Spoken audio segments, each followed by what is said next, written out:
Welcome to De-Risky Business, the economic security podcast from the Center for New American Security in Washington, D.C. I'm your co-host, Emily Kilcrease. And I'm your other co-host, Jeff Gertz. This week on De-Risky Business, we're delighted to be joined by Agathe Demarais, Senior Policy Fellow for Geoeconomics at the European Council on Foreign Relations. We talk with Agathe about how European policymakers can prepare to face the Trump administration by drawing from the experiences of shipwrecked sailors, as well as the future of sanctions policies on Russia and their potential use in Taiwan contingencies. And importantly, we talk with Agathe about why Europe can and should think of itself more as a major economic statecraft player. But before we get to that great conversation, we spend a little bit of time responding to recent events from the last week, including new news from the White House, and for once, it's not all about tariffs. I mean, it's not about tariffs either. There's still some tariffs. There's a little bit about don't tariffs, worry. yeah. But we'll dig into new policies on foreign investment and defending U.S. tech companies from some overly enthusiastic European regulators. And in a change of pace, we actually kind of like these new policies. Kind of, at least parts of it. We'll get into it. As always, listeners can reach us at deriskybusiness@cnas.org. This podcast is supported in part by Amazon and through general support to the Energy Economics and Security Program at CNAS.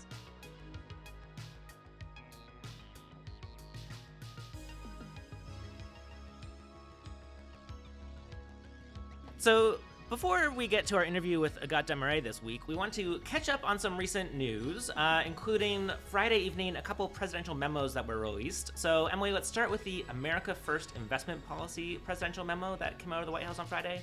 What's included here? Yeah, first, always love the Friday evening policy drop from the White House. So we get to spend our Friday evening frantically slacking about what's in it and then responding to it, which is great.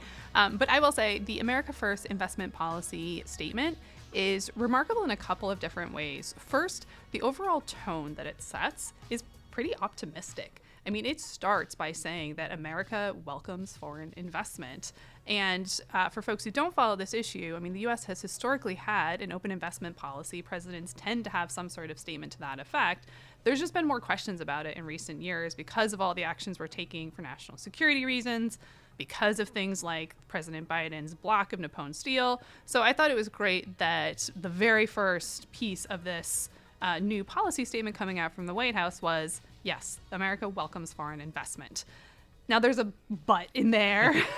It's not just we welcome foreign investment. It's we welcome foreign investment, but it has to be secure investment. Yeah, exactly. I think, fully agree that kind of statement on the importance of welcoming foreign investment, really welcome.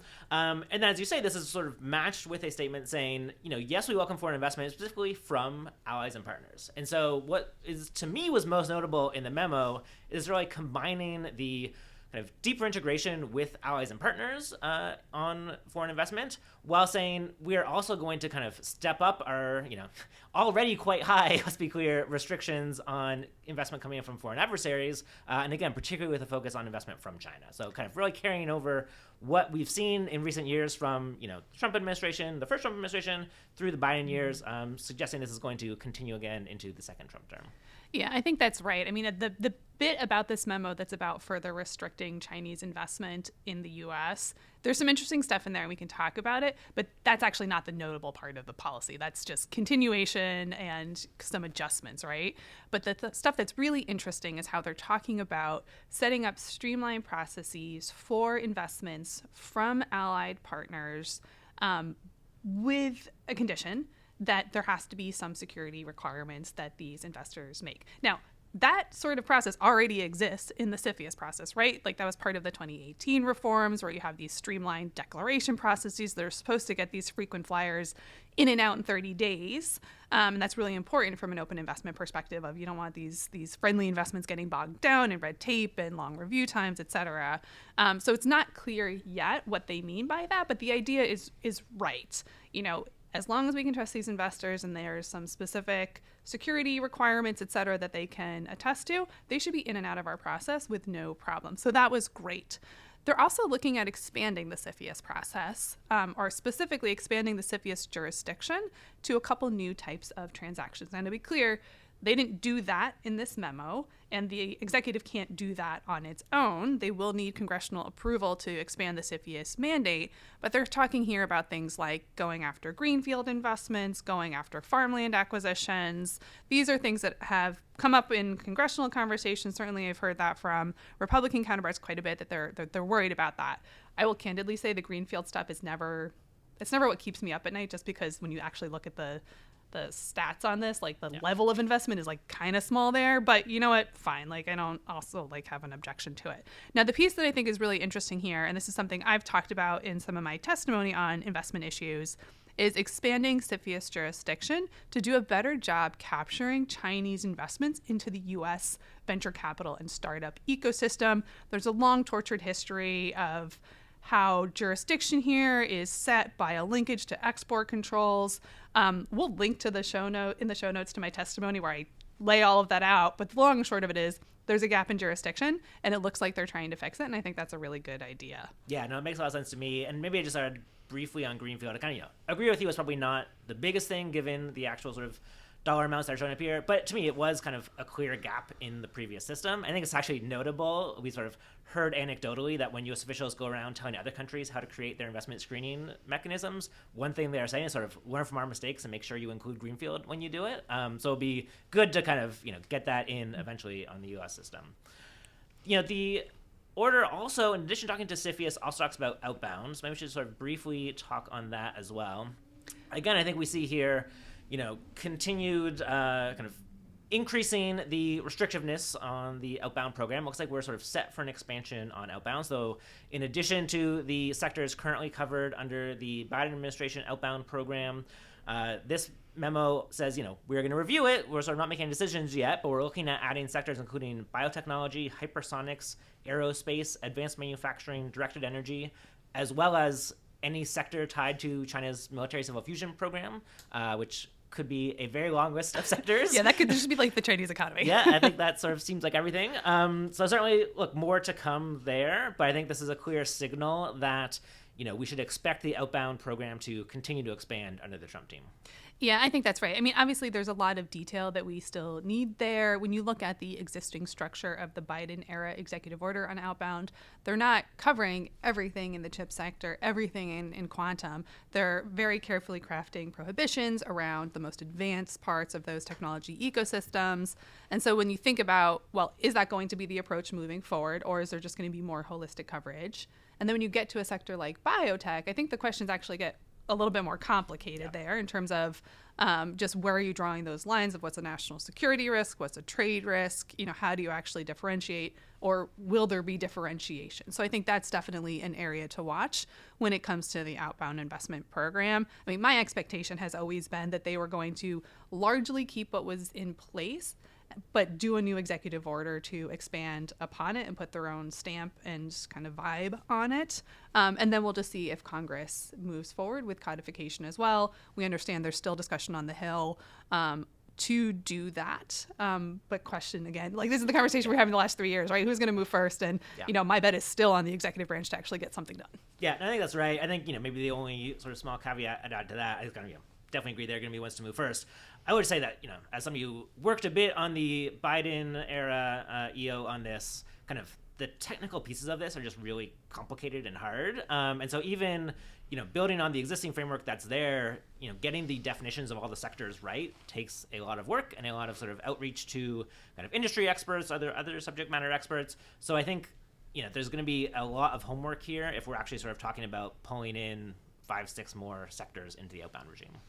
Yeah, I think that's right. And then I think the other potential big change in all of this is how this administration is looking at national security risks around passive investments, right? So both in the CFIUS context for foreign investment coming into the United States, as well as how we're thinking about regulating U.S. investments outbound into China predominantly, there's been this distinction made between like money that comes with some sort of intangible benefits, an active investor role, connections, networks, all that kind of stuff that can convey along with the flow of capital, and just purely passive investments like LP investments, like the big pension funds who are just pouring a bunch of money into like a fund and they're not really directly managing it, but it's just a way of generating returns. And there were some interesting signals in this policy memo about how this Trump administration is going to look at passive. So interestingly, and they look at it differently for inbound and outbound. So on inbound, it seems like, great, we'll take all the Chinese money as long as it's passive. That seems fine. But on outbound, clearly they are interested at least in looking at this question of LP or other types of passive investments, Chinese access to U.S. security markets, taking a broader look at that question set. And so we'll see how this all shakes out as they continue with these reviews and actually make some policy decisions on this. But if implemented, I actually think that's one of the bigger areas for change in the investment community. Yeah, I think that's right. And then maybe one other kind of potential big issue area, which again kind of remains to be seen where it actually develops, but there is mention of possibly kind of reviewing and possibly terminating the U.S.-China tax treaty.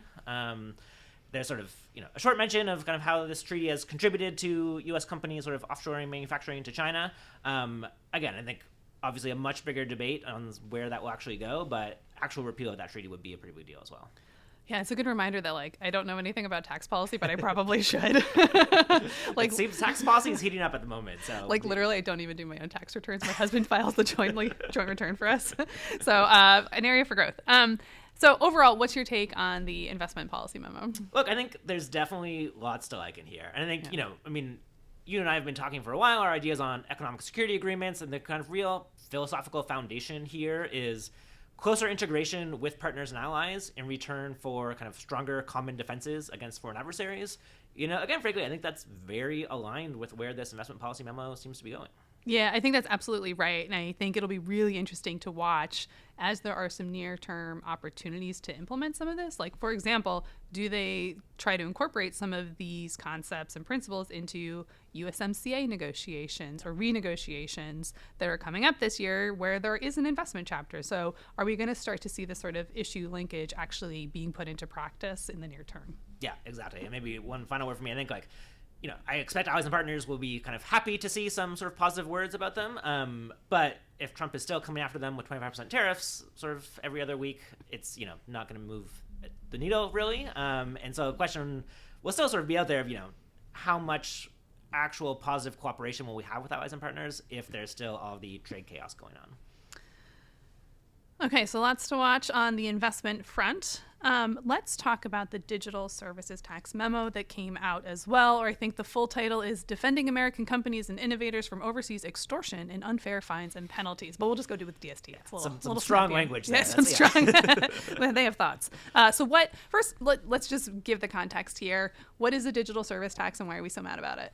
Sure. So we've seen over the last kind of 4 or 5 years, really, a number of countries around the world I would say kind of experimenting with new taxes in the digital economy, where they're basically announcing kind of, relatively small, but, if you're the sort of Apples and Googles of the world, probably not that small, taxes on sort of digital transactions. And again, the real issue here is that given the dominant role of big U.S. tech companies in digital markets around the world, when all these countries are creating new digital services taxes, a kind of large share of those taxes in most cases will fall on U.S. companies. And so there's always been this question of, there's one kind of broader question of, should digital service taxes exist at all? And that's a debate to be had. And then the kind of second question is, are countries designing these in a way that's really a sort of hidden protectionist measure to just sort of extract money from U.S. companies, knowing that their own companies, their own kind of domestic stakeholders are not going to be paying the price for it? And there's some context here, too, in terms of how the Biden administration thought about this question of, what's the role of foreign regulation when it comes to U.S. tech companies' operations overseas. And, it seems like we're at a pretty big shift back here. So walk us through that. Yeah, so maybe it's worth unpacking a little bit. Kind of, in the memo, I think there's sort of, at least in my mind, I divide it into two big buckets. One is the sort of digital services taxes per se, which are the sort of actual taxes that these countries are imposing. And again, it's mostly a European thing, though not exclusively. Kind of Canada's a big player here, and lots of other kind of Turkey, other countries around the world as well. And then there's a sort of second broader set of concerns, which is just on kind of tech regulations more generally. So all kinds of things like competition policy, like content moderation policy that this administration is really interested in. Notably the fact sheet for the presidential memo that came out on Friday sort of specifically mentions Europe's Digital Markets Act and Digital Services Act, which are the kind of two big competition policy and content moderation policies, as being kind of areas of concern. So, I think if we go back here, we saw the first Trump administration sort of started making a big push on digital services taxes and kind of saying, the United States opposes these taxes. That kind of then got rooted into a multilateral process under the Biden administration, which is a sort of OECD negotiations that was meant to resolve this. This is sort of gets super arcane, and for the interest of time and our kind of listeners' interest here, I will not go too into the weeds on it. But basically, there are sort of negotiations at the OECD to come to a multilateral agreement that will sort of see countries kind of pull back their digital services taxes in exchange for a global regime. It frankly has been clear for some time that this was never going to get through the U.S. Senate, which was what was going to be required. So it's been dead on the table for a while. The Trump administration on day one had issued another executive order kind of formally pulling the United States out of this process. So I think, what we saw from the memo on Friday is really just sort of like, yes, the OECD process is truly good and dead. And so we are going back now to a more unilateral U.S. approach on digital services taxes. I would say there's actually some continuity from the Biden years here. The Biden team, even as they were more sympathetic to some of the kind of complaints about tech companies and other areas, still worried about digital service taxes. So when Canada was moving forward, the Biden team actually requested the kind of first stage of consultations under USMCA on Canada's digital service tax. But that's definitely going to kind of pick up a lot under the Trump period. I think, maybe the more interesting area will actually be all of these other tech regulations that countries are imposing, and sort of, what exactly does the Trump team want to do here? Are these going to be areas that get brought into kind of calculating reciprocal tariffs? So if, for instance, kind of Europe is going to issue a major fine against sort of Facebook for GDPR violations, is that something that is going to kind of go into a kind of tit for tat tariff retaliation calculation? Maybe. It sort of seems that's the way we're going. And this sort of underlying question of how are we distinguishing what are legitimate regulatory concerns of foreign governments versus sort of discriminatory, disproportionate concerns that, again, the Trump team is going to have a very different view of that than the Biden team did. Yeah. And so, excuse me. So moving forward, just like the investment memo, the DST related memo doesn't implement anything new per se, but it is setting out a vision for how the Trump administration is going to handle these issues, bringing it back to the fore, and does seem like a pretty clear statement of we're going to be focused on this. And there was that somewhat mildly famous in our niche circles quote from the first Trump administration of well, if anyone's going to screw our U.S. tech companies, it's going to be us, not the Europeans, right? Which I think very much sums up the vibe of what we saw come out on Friday. Yeah, exactly. I think it's sort of much more aggressive stance. I expect kind of U.S. diplomats around the world are going to be much more aggressive intervening on these different policies, kind of particularly in Europe, but really around the world. And then, again, I think more to come on sort of how does this all get folded into retaliatory tariff questions. So we covered the kind of two big presidential memos that came out on Friday. Picking up very briefly on a few other news items, we also got some news on the shipbuilding front, Emily. So what's going on there? Yeah, so this is one we're not going to spend a lot of time on, mostly because we need to do a little bit more research to fully understand the impacts. But the background here, in the Biden administration, there was a 301 investigation that was released or initiated around shipbuilding. The United States has not had a robust shipbuilding industry, particularly for commercial ships, for quite some time. It is an industry that's dominated by China and by South Korea. This has long been seen as a problem. If we can't build ships, that seems like it has all sorts of economic and security implications, right? And so the 301 investigation started in the Biden administration, began to look at this. Then what we saw come out on Friday was the Trump administration's kind of initial pass at how they're going to start addressing this. And the big newsy piece of it is that they're talking about large fees for any non-U.S. ships that are docking in the United States. So I think there's a lot of detail and complexity that we want to unpack at some point in terms of how this would work and what the implications would be. But I think clearly what the goal is to try to disincentivize non-U.S. ships from being able to access U.S. ports and kind of create a little bit more market space and opportunity to rebuild the U.S. commercial shipping industry. Yeah, I think that's right. And, particularly disincentivize Chinese ships, kind of picking up on a common theme. About China. Yeah. Weird. Who knew? Okay. Yeah, exactly. All right, it's about China. Got it. Check. Next. All right. And then the other action that we saw come out was the initiation of the Section 232 investigation on copper. So this is the set of trade authorities that looks at imports to determine if those imports present a national security concern. It was the legal basis for the actions on steel and aluminum. And so now what we're seeing is, oh, hey, we're worried about copper too, so we're going to start this investigation. Yeah, exactly. So Tuesday evening, we saw the kind of executive order come out basically directing the Secretary of Commerce to carry out an investigation on national security risks from copper imports. The United States imports about 45% of its total copper consumption. This comes overwhelmingly from Chile, which is the sort of biggest country that sends a lot of copper around the world, but also from Canada, Peru, and Mexico. So, poor Canada and Mexico continue to be hit over the head on various different fronts here at the moment. One small thing that's maybe worth noticing here is that, China is increasingly an important player in the copper market. So as always, there is a China angle here. Both kind of really Chinese-owned mines that operate all over the world and particularly very active in Africa, as well as China's done a lot of investment in the refining and smelting capacity in China. Again, it's one of these tricky issues where the United States is not actually importing all of that much directly from China, given the sort of various other tariffs that are already in place and the kind of global nature of the copper market. So it's another area where we are trying to address what is, at least in part, kind of fundamentally a China problem through a kind of broader global regime. And, the advantages and drawbacks of trying to do that unilaterally, I think, are going to come out in this process. Yeah, and if we were to play a game of Tariff Tarot here, which, as our listeners, I'm sure remember, is the dumb game that we play when we try to predict what's going to happen with tariffs, and it's just like tarot, very accurate. I would give this one a pretty high credibility card. I think the tariffs that we see being prepped for through these kind of longer-term investigations grounded in these U.S. trade authorities, my sense is that if there's tariffs imposed coming out of that investigation, that those are going to stick. What do you think? Yeah, no, I think that's right. I think, again, this very much is following the model of the steel and aluminum tariffs, which, again, go back to Trump's first term.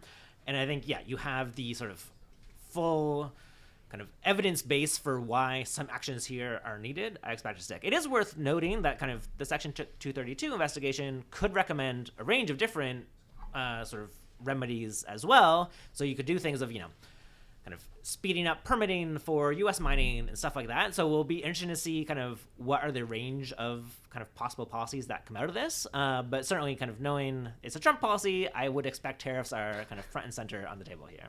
Yeah, I'm going to assume there's going to be tariffs. Yeah. Safe assumption. Yeah, I'm going to assume there's going to be tariffs. All right, last comment to kind of round out our update section here. So it does seem like the U.S. government economic security team is coming into place. Since I think we did our last episode, we've seen Howard Lutnick confirmed and in place now as the Secretary of Commerce. Jamieson Greer's confirmation vote for the USTR position is this week. So hopefully by the end of the week, he will be in place and working at the Winder building as well. Over on the BIS side of things, we have the Undersecretary for BIS, Undersecretary nominee Kessler, whose confirmation hearing is this week. And we've also seen the nomination at the Assistant Secretary level for BIS of Landon Hyde, a longtime Hill staffer working on export controls. So I think we're starting to not only get a better sense of what the team is going to look like, but actually a lot of them are actually getting into place, getting confirmed, and starting to get to work. Yeah, it's great to see. I think, we've seen obviously lots of activity coming out of the White House on various kind of trade and economic security issues. Going to be great to get the whole team in place and really start implementing some of these policies because there's certainly lots of homework to be done. Sure is. All right. So that is the update from DC, and we will, after a quick break, be back with Agathe Demarais.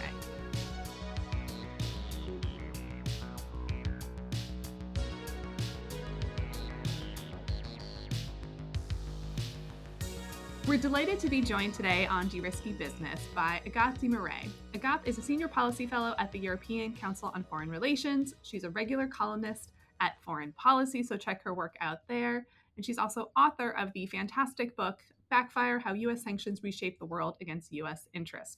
welcome to the podcast. Thanks so much for having me. I'm delighted to be with you today. Yeah, it's a good time to have a European come on to tell us the European vibe on everything that's happening in America these days. So thanks for being game for the conversation. Delighted to be here and bring the European perspective, if I can. So, Agathe, before we jump into kind of the substantive question, I wanted to ask you a question about your background. Obviously, you're an esteemed writer and thinker, really enjoy all of your writing, but you actually come from a perspective of somebody who has worked on these issues in government. So tell us a little bit about, before you became a leading light in the think tank world, what was your career trajectory?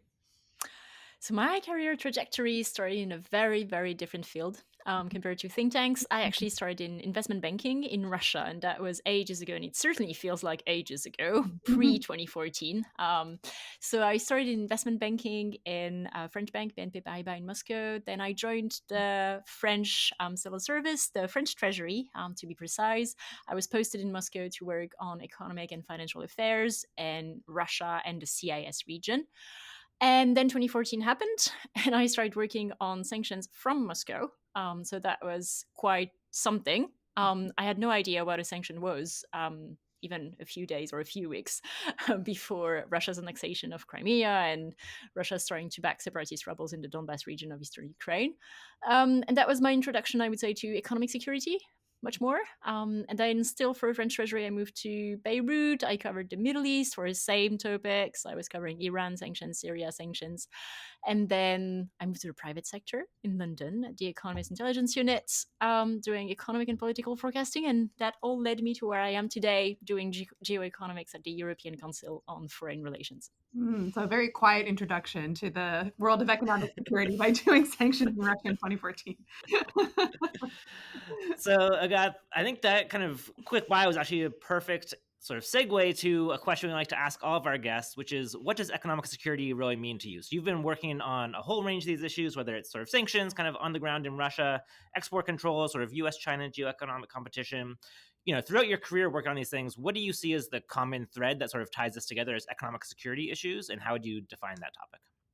So I think it's a very tricky question, to be honest. And I think that different people will have a different definition of economic security. And I think that the definitions really vary. And I would say that it's really become a buzzword lately, but we've been doing economic security stuff for quite a while. I think there is an offensive component to economic security, and that's essentially trying to advance foreign policy goals through economic statecraft tools. So we can give a very simple example: sanctions on Russia that are meant to curb Russia's ability to wage war against Ukraine. That's offensive economic security. But then there's the defensive component, which is, I think, increasingly important. And it's about, for instance, reducing our reliance on a trading partner for some critical goods. Of course, I'm thinking of China here for supplies of some critical goods, but also, defending in economic interests against some partners. And I think that here I would be thinking of the US lately. Essentially, if we come from a European perspective, when we think of economic security, we've had a lull under Biden. But the historical trend is that Europe and the US have long had disputes around economic statecraft or economic security or all these issues. So that would be, in a nutshell, my definition of economic security. But it's super broad. It encompasses a lot of different topics, and I just find it really interesting. And I think this is what attracted me to the field. I don't have anything, more inspiring to say. I just think these are the most interesting and fascinating topics ever. Clearly, we do as well. That's why we're here. Yeah, exactly. You're on the right podcast. So can I push you on a bit on this question of how Europe and the US view these questions separately? Because obviously we're in a moment right now in the transatlantic relationship where that distinction can matter quite a bit. And even if you take away some of the Trump administration's threats directly against Europe in terms of, new tariffs, it still seems like there's a bit of a divergence. So what do you think, how would you describe the sources of that divergence and how that's going to affect the transatlantic relationship? I think that if we take a look at economic security topics at the moment, in the US, it's about China, and China. Mm-hmm. Well, of course, there's a bit of Russia, but I think that China is really the big one. If we take a look at the publications, the discussions, certainly when I'm in Washington, it's really 99% about China. I was mentioning Russia too, but I think, Russia is seen as a short-term threat whereas China is the big one. And of course, there will be the question, and I know we'll discuss this, I hope, of a conflict around Taiwan potentially down the road. So I think the US really sees economic security as all about China. Whereas in the EU, well, that's very interesting. If you take a look at declarations from EU officials, it's never about China. When, of course, it is about China, but we never say it that openly. It's about China, but it's also about the US, as I was mentioning. And I think that this is a completely different perspective. It's about advancing European interests, but also defending ourselves against the economic security related actions of our partners and allies. And I think this is a very different perspective from the European perspective. We feel that we are under threat, sort of, from many different places in the world. So maybe building on that and kind of take one area of where the Europeans may be under threat a little bit from the kind of incoming Trump administration. So you had a really great recent article on sort of advice for European policymakers, basically saying that Europe needs to learn from shipwrecked sailors in how to approach the Trump administration, and gave sort of 3 fundamental rules that you need to keep calm rather than panic, to stay united, and to focus on long-term priorities. So we'll be sure to kind of include the article in the show notes here. I was wondering if you could say a bit more on kind of, what's your advice for European policymakers facing this onslaught of new actions from the Trump administration? Essentially, sit tight, relax, things will be okay. To give a bit more context, I think that panic is the mood in Europe at the moment when we see many actions from the Trump administration, especially on the tariffs front, but also Ukraine. And at the same time, completely unrelated, I was reading about this great shipwrecked sailor's story. The ship was called the Grafton, and it was many decades ago in the 1800s, if I remember correctly. And the ship essentially, well, the sailors, there were a few of them, and they landed in a subarctic island, and they managed to survive for nearly 3 years over there with no supplies, no nothing, just on their own. And when you read their stories, I think that there are 3 things that are very clear. They survived because they managed to remain calm. They didn't take any decisions under panic that could have had bad consequences, because usually when you panic, you don't really take good decisions. They also managed to remain united because divisions would really have been a threat. They needed each other to survive. I think that this was very clear. Each member of the group was bringing something different to the rest of the group. And finally, something that I think was really important is they immediately focused on the long run. What I mean by this is that they landed in the summer season, but immediately they didn't know how much time they would need to remain on the island by themselves. Immediately they started to build a shelter for a winter season when they faced sub-zero temperatures, and that saved their lives, So I think overall, when we put it all together, the advice to me for Europe is to stay calm, remain united, which is a perennial problem. In the EU, fragmentation is certainly a problem, and try to take a look at long-term priorities, if possible, making Trump an opportunity for Europe to undertake reforms that we need to undertake anyway, so to have added motivation. And I think that this is the best way for us to survive relatively unscathed from the Trump years. So that's my advice to EU officials. To be entirely honest, if you ask me if they are following this advice, I'm not entirely sure. But I think that we would have a lot to learn from these shipwrecked sailors. Just thinking in my head about how much we give advice to U.S. policymakers and whether or not they take it. So, I mean, we're in the same boat, so to speak, in terms of that. But we have an easy, easy job as think tankers. We can give advice on very difficult problems and be like, yes, this is what you have to do, and it's very simple. It's very simple from the outside. That's right. So I wanted to pick up on your point about taking the long-term view, and also this question of there's things that Europe knows that it needs to do anyways, and maybe Trump and his more aggressive posture towards Europe could be helpful. Now, obviously, we saw a very strong European reaction a week or so ago coming out of the Munich Security Conference following Vice President Vance's discussion about how this was a wake-up call for Europe. I will say, candidly, when you have these sorts of conversations in DC, particularly in some of the Republican foreign policy circles, I think the reaction is like, well, no, that's like the 10th wake up call for Europe. Like they've known for years that they've needed to increase defense spending. They've known for years that the US wants them to do more on the counter China agenda.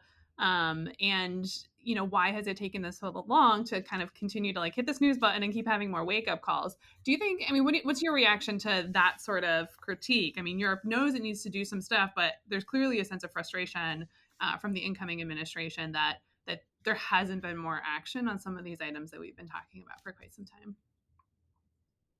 I think everybody's right. I think this is the 10th or the 15th or the 20th wake-up call for Europeans. But I think that this time we really have our backs against the wall. From the European perspective, what we see happening in Ukraine at the moment is quite alarming. Not being invited to the negotiating table is certainly a bit of an issue for Europeans.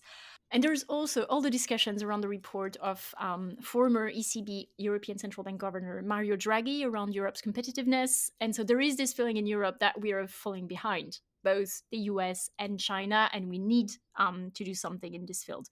So I would say the feeling at the moment is we have our backs against the wall on defense, on competitiveness, on innovation, on industrial policy, and we really need to do something. Then the problem is actually very simple. We don't really have a lot of money to do anything because there is no EU debt. So that's obviously a problem. But I would say in terms of political acknowledgement that we are facing many issues, we're definitely there. Then the question is, will there be enough in terms of actual policies to overcome these issues? I don't know. But that's a big wake-up call, I would say. But yeah, that's also the 15th. Yeah, I agree. How does the political situation in Europe play into all of this, right? I mean, we're all watching the elections in Germany, where you had, the incoming chancellor who is very clear that Europe needs to plan for a future without the United States. But at the same time, in the wake of the Munich Security Conference, you had the gathering of the European leaders, and the outcome was kind of like, well, we agree to meet more, and so like it does seem like there's a wake-up call, there's a political recognition, but like how that is actually going to translate into these kind of big concepts around strategic autonomy and independence from the US, and like at a certain point, like, is it just talk? It is not just talk, but I think that if we take a step back, under the Biden administration, I think that Europe made a lot of progress because there was this US leadership in the field. And I think that transatlantic collaboration on economic security related issues was really strong. I think Russia is a very, very good example of this. There may have been some disagreements between the US and Europe over the shape and form of sanctions, but they never really became public. And I think that overall, Russia sanctions were a success in terms of collaboration between both sides of the Atlantic. And I think that, of course, the US is more hawkish than Europe on a number of issues, and I'm thinking of China again. Without this US leadership, because we're probably heading into a more troubled period for transatlantic relations, I think that it will be difficult for Europe to make a lot of progress. Then you asked me about the political context. Of course, the rise of the far right is also a big factor in Europe. And to be entirely honest, it's not very clear to me what these parties are advocating for in the economic security field. It's not as if we could say, oh, they want this and that, and it's very clear. What is clear is that many of them are quite friendlier to Russia than, I would say, mainstream parties. And of course, this also has an influence. On China, they're a bit more of a mixed bag, so it's more difficult to say. But I think that this is also a force that we need to reckon with. If, for instance, we have Hungary vetoing the renewal of EU sanctions on Russia, this is going to be a problem for the EU. Hungary has threatened to do that. It hasn't used its veto yet, but it could very well do it. Great. So maybe building on that, you sort of mentioned briefly kind of during the Biden years, Europe made a lot of progress on economic statecraft. So I know kind of lots of interest on this side of the Atlantic in the June 2023 economic security strategy the European Commission put out. And then we saw the January 2024 sort of update on, building the toolkit, looking at sort of stronger kind of Europe-wide export control measures, sort of possibly developing a outbound investments regime. kind of curious if you have any updates on sort of where does that progress stand, and if you were kind of giving a report card to the Commission, as it were, on kind of building out its economic security capacities here, what grade would you give them? I'll always be encouraging, so nothing less than an A, of course. Great inflation. I think in terms of progress, I am a bit cautious here. I think it will take time. That is the very diplomatic way to put it. I don't think that we will be making a lot of progress, Europeans, at least from the American perspective. What I mean here is that from the American perspective, for us making progress is not necessarily going tougher on China, which I think would be the American perspective of what is making progress. I think that what Europe really lacks at the moment is the institutional structure to work on economic security issues. I'm going to give you two examples of what I mean. Essentially, people who work on economic security issues do not talk with each other because you have some EU centralized policies, but at the end of the day, it's down to every single of the 27 EU member states to implement these policies. And there are two issues. The 27 member states do not talk with each other. So say French officials do not talk with some of their counterparts. I don't want to name any country in case they do talk with this specific country, but they don't really speak with each other, which is a problem. And there is a lack of coordination between the European level and the national level. And so I think that to make progress on this front, what the EU needs to set up is some sort of an EU economic security network for economic security practitioners to at least speak with each other, to have this feedback from the ground about what's working, what's not working, emerging threats, etc., etc. And this is something that Abraham Newman and I are pushing for. We wrote an article in Foreign Affairs about it, and we'll soon have a policy brief with some more specific proposals.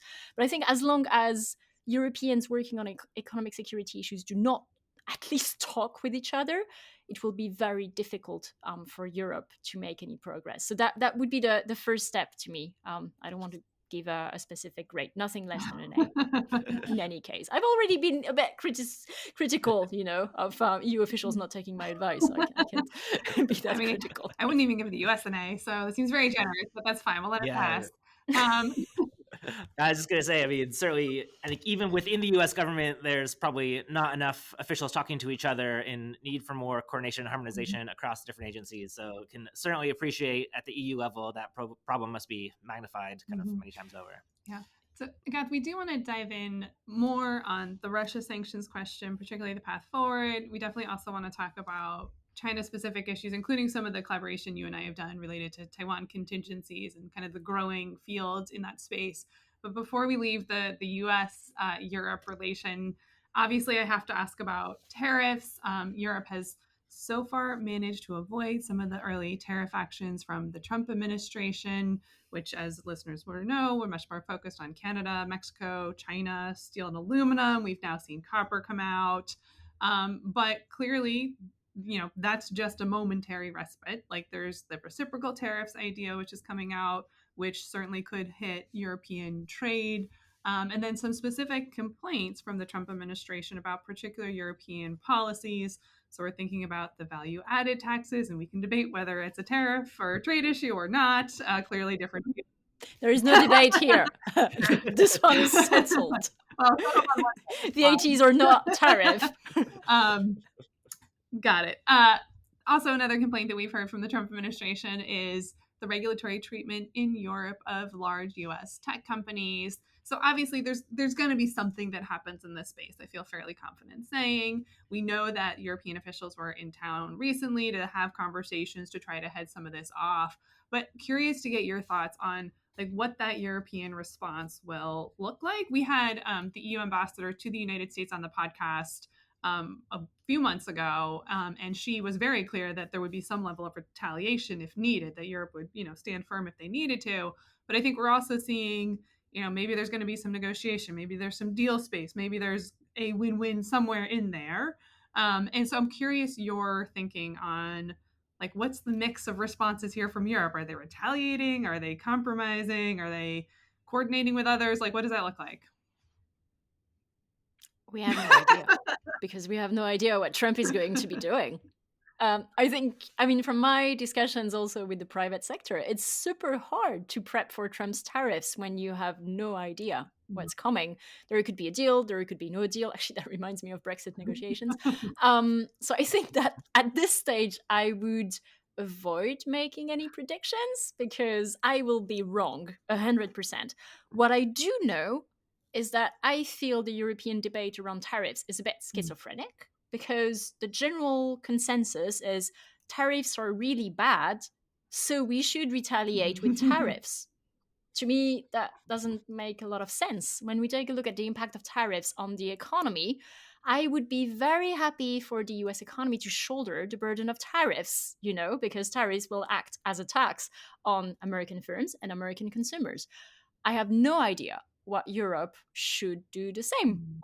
If Trump wants to harm the US economy, because I think there will be probably a good year or so for the US economy at first, but then the inflationary impact of tariffs will start to kick in.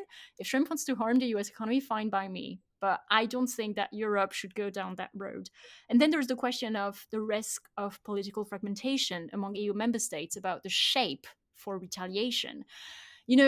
Every single EU member state has some sort of trade ties to the US in some way or another, but they wouldn't suffer the same damage from tariffs. What I mean by this is that some EU member states rely on the US as an export market. I'm thinking of Germany, Italy, Sweden, Ireland here, but others do not really care about the US as an export market. So maybe the ones that really care, they would not want to go down the retaliatory tariffs road. Others import a lot from the US. Actually, quite a few European countries, about 1/4 or 1/3, import more than 20% of their imports from the US. So if the EU imposes tariffs, well, domestic inflation is a given. Then there are some EU member states that want retaliation to be compliant with WTO rules, which is essentially impossible. I'm thinking of Sweden here. And then, you were mentioning some EU officials visiting Washington with some carrots to try to dodge the US tariff bullet. Some of these proposals are non-starters for some European capitals. Some of these proposals include buying more US defense kits. I'm French, as you will have guessed from my accent. That's a complete non-starter in Paris. This will never fly. Other proposals to go tougher on China in Germany, not the mood. So I think that the risk for political fragmentation is very high. So it goes back to our discussion about the sailors. To me, Europeans had better focus on the real long-term priorities and not let Trump dictate their economic agenda.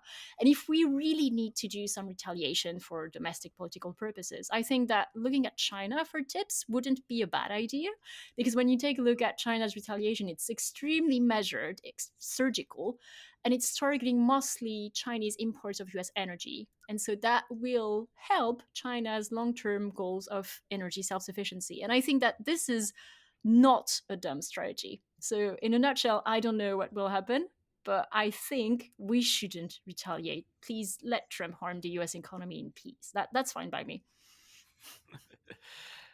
Great. Well, recognizing you just said you don't want to make predictions, I'm going to kind of go back to that well again, but sort of switching topics a little bit to sort of Russia sanctions issues. Obviously, this has been all over the news the last few weeks, the kind of, are we moving towards some sort of new negotiations on the Russia-Ukraine conflict? Obviously, kind of many different big geopolitical questions here, but given your particular sanctions expertise, kind of very curious, what do you see coming on the kind of Russia sanctions front? Are we moving towards sort of starting to unwind the Russia sanctions program, and sort of what would that look like? So again, I have no idea. My view is that Trump wants a peace deal, but I'm not entirely sure he's very much interested in the details of what will happen. So I think he wants to announce peace. I think maybe the exact sanctions issues may not be his most immediate interest. I think actually no would be a very bad time to relax sanctions on Russia, because essentially when we take a look at the data, even though the Russian Ministry of Finance is very good at hiding them, Russia is starting to struggle to finance the war. What is happening is that sanctions make it very difficult for Russia to finance its budget deficit, small, but nonetheless very real, because sanctions mean that Russia cannot place debt externally. So Russia has essentially, well, the Kremlin has essentially ordered domestic Russian banks to buy huge piles of sovereign debt, but the banks are not playing ball anymore. And so what that means is that Russia is financing its budget deficit via the liquid holdings of its sovereign wealth fund, the National Welfare Fund, but it's already burned more than 60% of these reserves. And when we take a look at the data, essentially, this year, 2025, is the last year when Russia could cover the whole budget deficit with these reserves. So I think that Putin isn't facing a very simple situation. And I would think that one of the reasons why he's coming to the negotiating table now is because he thinks that maybe in the medium term, he will start to face issues to finance the war. So going back to Trump, if Trump wants to project strength and power vis-a-vis Putin, I don't think that now is the time to make sanctions concessions. The US could make concessions on external debt issuance for Russia, or also export controls that limit Russia's access to energy technology. I think these would be two big wins for Putin. The question is, would that be enough? Because I would argue that the Europeans are the important players for Russia sanctions. The EU is the big market in terms of trade for Russia. I think Russia absorbed 0.4% of US exports in 2021, so very small markets. So the EU is the big one. For gas exports, Europe is the big one. And also for investments from firms, Western firms, Europe is the big one. So I think that Europeans may have a trump card to play, pun intended, here, and be more important in these negotiations than they think. That's really interesting. And I want to follow up on that a bit. No one can predict, right? We often say that on this podcast. We're not economists, we're not lawyers, we're not many things, including like future tellers. It's unclear what we do here, but there's many things that we don't do, and predictions is one of them. But one of the things we've been trying to think through is like, if there's a pathway where the US is interested in doing sanctions relief and Europe is not, like, how does that play? And you noted earlier in your comments that, an area of transatlantic success over the past couple of years, and this is, I think well understood, has been that coordination on sanctions. Like, the sanctions packages have been in lockstep, and even if there wasn't an exact match, there was coordination and buy-in on sanctions between both partners. But that could change. And so how do you think that impacts how Europe is thinking about the overall management of the conflict, and how would they kind of work their way through a situation where you didn't have that US-European lockstep anymore? So that would really be uncharted territory, because seen from the European perspective, which we're much more used to the US imposing sanctions and us saying it's not a great idea to, for instance, exit the nuclear deal. So that would really be uncharted territory for us. I think that from the economic perspective, EU sanctions to me matter most than US sanctions, also because Russia doesn't use the US dollar much. So, all the usual rhetoric, US sanctions bite because the dollar is so important, etc., etc. Russia now uses the US dollar for less than 20% of its cross-border trade. So to me, it's a minor consideration. So it's not really about the economics, it's about the politics. So I see two scenarios. If Trump really annoys Europeans, with a lot of tariffs and a lot of blackmail and a lot of nasty declarations around tech companies, I think that you could have a situation where Europeans say, okay, well, you know what, we will continue to do sanctions on Russia on our own, because the transatlantic relationship at the moment is so difficult, we cannot collaborate with you, so we'll continue on our own. It would still be tricky to get popular backing for these sanctions, because Russian disinformation about the alleged negative impacts of sanctions on European economies is very prevalent in Europe. But that's still a scenario. And then you have the scenario where some European countries have very friendly ties to the Trump administration, and I'm thinking of Hungary here. And then you could have a scenario where these countries veto the renewal of EU sanctions that needs to take place at unanimity every 6 months. So that's another scenario. But I would say, actually, if the US overplays its hand, it may end up in a scenario where Europeans say, you know what, we want to continue doing sanctions, and we will continue on our own. And actually, that reminds me of US sanctions on Nord Stream 2. To me, the only reason why Europeans stood their ground and said, we're continuing to build this pipeline, which was a very bad idea, this Nord Stream 2 pipeline connecting Russia directly to Germany, was because the US imposed secondary sanctions on the pipeline. And that really annoyed especially Germany. And so they continued just to make a case. Not sure this was a very smart strategy, but I think that we could end up in such a situation. But again, we don't know. Right. We can just keep saying that like throughout the podcast. We don't actually know. Well, now that we've dealt with that very easy topic, let's move to something even easier, which is Taiwan contingencies. Agathe, you and I have both done work looking at this question of sanctions and economic statecraft that Europe could use, that the US could use, that we could use together in the event of a crisis in the Taiwan Strait, whether it's, a Chinese embargo of the island, outright invasion, etc. And it's enormously complicated, just given China's role in the global economy and its deep trade and investment and financial connections with pretty much every other country in the world. But we want to get into that. But I wanted to ask you first to level set for our listeners in terms of how Europe is thinking about the Taiwan question, and in particular, kind of the likelihood that we are actually going to be in a contingency scenario in the next couple of years. Because some people in DC are very freaked out about it and think it's going to happen in the next 2 to 3 years. And I think that drives a lot of policy here. But what's perhaps the to take European a step back, I published a policy brief about this topic last fall, so fall 2024. And I would say that my goal at the time was to start the conversation in Europe about this topic, because to put it diplomatically, I think Europeans are far less worried about Taiwan than Americans are. Certainly, when I visit DC, the conversations are, as we were saying, about China and Taiwan.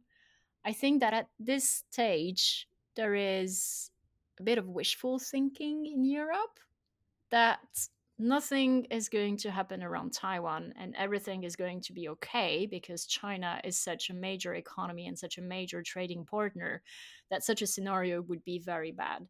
So there is still some convincing to do with European policymakers that starting to prep for such a scenario is actually maybe a very small and very limited but deterrent for China. If at the very least China sees that a number of big economies are starting to think of contingency scenarios and sanction scenarios and trying to draft such measures. But if I'm entirely honest, the history of sanctions is all about firefighting. Conflict happens and you need to respond to it. So I think that the bulk of a response would probably take place in the heat of the moment.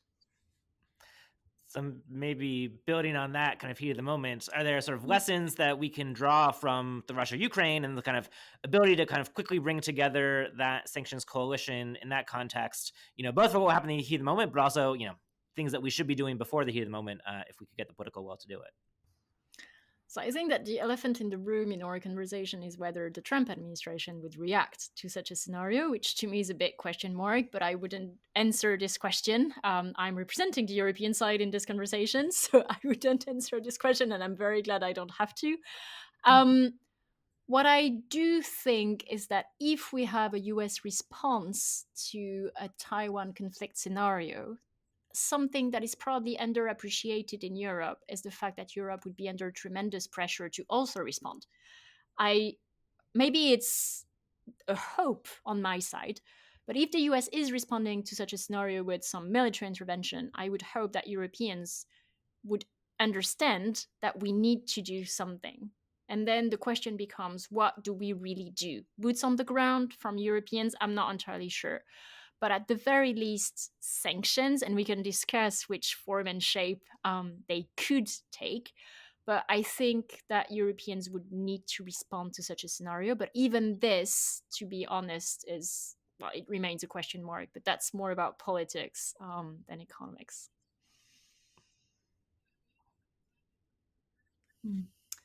It might be, but it's not irrelevant to the point, right? I mean, because one thing that we've talked about, and we at CNAS we've talked about in some of our reporting, is that if you wait to signal your political will to impose sanctions until the crisis is upon you, you've actually missed the window to influence decision making. And so it's actually quite important to have clear signaling like now, well in advance of any potential conflict about what Europe and what the United States would be prepared to do, not with specifics, but just that, that we view kind of the status quo in Taiwan as, central to our own security and economic interests and all that kind of good stuff. One thing that I've been trying to work through is how to successfully achieve that signal in the context of just huge amounts of economic escalation anyways, right? So if you're talking about US actions in this administration around things like revoking PNTR, putting 60% tariffs on Chinese imports, like that is getting quite high up the economic escalation ladder. And so and for a wide range of policy reasons, right? Like part of it's trade deficit, part of it's fentanyl, part of it's we don't like the color red, like there's a bunch of different things that are being thrown out. But then how do you then kind of lob in there, plus please don't invade Taiwan because we'll do this other stuff? I mean, that early signaling seems to be much more difficult in the current political context. And that to me is one of the more important things that we need to get right from together. The US has every chance to be moot, if I'm entirely honest, because if we take the perspective from Beijing, if China were to launch an invasion of Taiwan, we're looking at the really full-blown invasion scenario here, not the small escalation, gradual blockade on a few tiny islands. In this scenario, Beijing would have prepped for an invasion for years, prepped the population also, piled on some reserves of strategic materials, and expected full-blown US retaliation. I think that this would be priced in from the Chinese leadership. What China, I believe, wouldn't price in is retaliation from Europe. And so in this scenario, Europe is much more important than it thinks. Actually, it's the same as Russia sanctions. I think Europeans, and of course I'm not biased here, we are much more important than we think in such scenarios, because China could very well assume no response from the Europeans, that we wouldn't risk inflicting ourselves economic damage, because sanctions on China would definitely inflict some economic damage on European economies. So I think that at the deterrence stage, you need Europe. I don't believe that you would have any other countries from the global south, for instance, in the sanctioning coalition. I think that we need to forget about these ideas. And you also need something that we didn't do very well with Russia, and that's one of the Russia sanctions lesson from my perspective. It's to include references to the most powerful sanctions that could be imposed in the sanctions threats. I'm going to give one example. In the sanctions threats in the run-up to the full-blown invasion of Ukraine, we had some pretty powerful stuff, but the sanctions threats never included a European embargo on Russian hydrocarbons to be implemented by 2027. We don't know if this would have changed Putin's mind, but still, it is pretty powerful, and it wasn't in sanctions deterrence. So I think that in the run-up to the conflict, for signaling, you need Europeans on board. Well, G7, let's say. But the other G7 members were pretty much a given. The big question mark would be Europe. And you need to include references to the most powerful sanctions that could conceivably maybe be imposed down the road.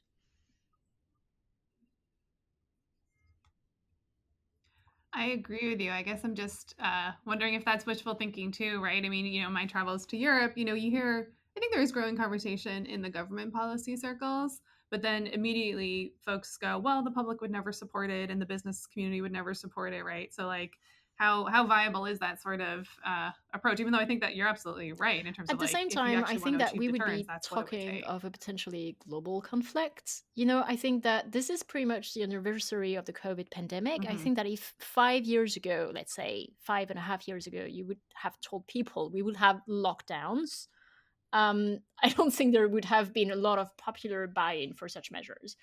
But if we are facing major crisis, I think that things can happen much more quickly and in much more radical ways than we can expect. So I would say that it's very hard to plan for such scenarios, because in the heat of the moment, things go in directions that you would have thought were unthinkable just before. Yeah, absolutely. Things become possible that were impossible before. Well, we'll leave it in your capable hands to convince Europe to get its act together on these I would love some issues. help. We'll check back in a few months and see how it's going. Excellent. Great. We'll see you in Europe Well, this this summer. has been such a great kind of wide-ranging conversation. I think, as we kind of close out here, one other question we like to ask all our guests is sort of zooming out a little bit, beyond the small group of people that sort of work on these issues all the day, both in sort of the United States and in Europe. I think sometimes these economic security issues can seem a bit sort of abstract or distant to outsiders. So, why should sort of the regular person on the street care about economic security issues? Or sort of, when you're explaining to your parents what it is that you do and why it's important, kind of what's the sort of anecdotes or the real kind of thing that catches the attention of somebody that's not steeped in these issues every day about why economic security matters?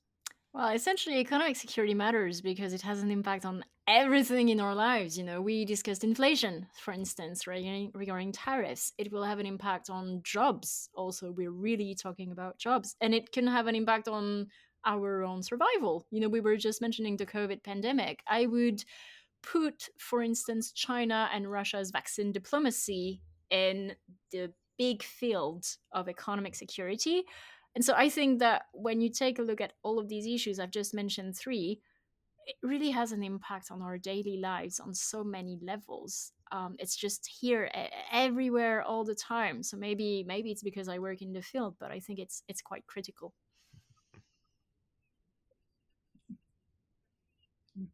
All right, last question to close us out. Are there any good books, podcast articles that you would recommend to our listeners who want to the great learn more Eddie about Fishman, everything we've been talking about former today? U.S. State Department official, has just published a fantastic book about sanctions, economic warfare against Russia, Iran, and China. It's called CHOKEPOINTS. I was lucky enough to have an advance copy. I highly recommend it. And Eddie is also a wonderful person and a wonderful practitioner in the field of economic security. So I highly recommend his book to the listeners.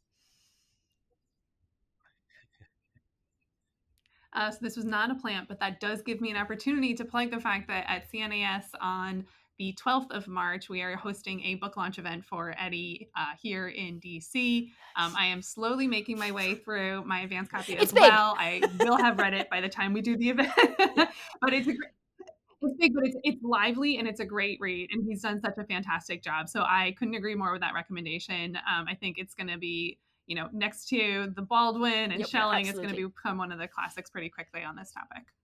Thank you. It was really a pleasure. And thank you so much. I feel that we covered so many topics. So it goes back to your question also. Economic security is about everything, literally. Yeah.